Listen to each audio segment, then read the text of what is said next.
អង្គយេស៊ូទ្រង់បានយាងមកយកនិស្ស័យជាមនុស្សលោកហើយទ្រង់ប្រសូតនៅបេតលេហឹមនាពេលរាត្រីក្នុងក្រស័ព្ទស្ងាត់ជ្រងងមានកាយមួយរះសែនធំនៅចំពីលើហោ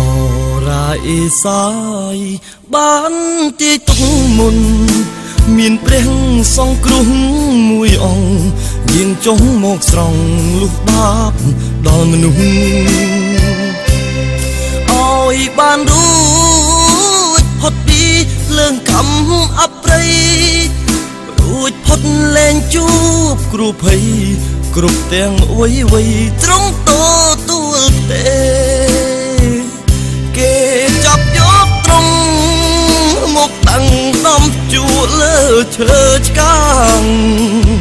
គ្រប់ទាំងសារពីងដើមពេញដោយស្នាមឈឺផ្សាលោហិតត្រង់ហូស្រោចស្រពាងពេញកាយារួចរលត់ផុតសង្ខារ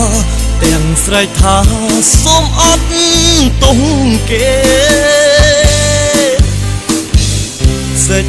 ក្តីស្រឡាញ់នៃព្រះបុត្រាទ្រង់ស៊ូបដូរបង់សង្ខារ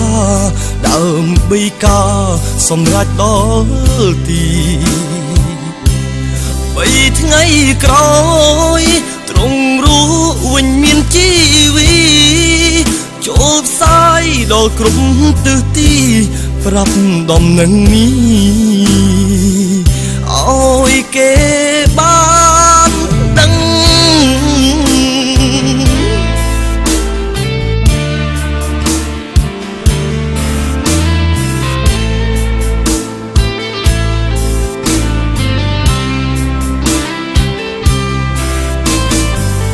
សេចក្តីស្រឡាញ់នៃព្រះបុត្រាទ្រង់ស៊ូបដូរបង់សង្ខារដើម្បីការសម្រេចដល់ទី3ថ្ងៃក្រោ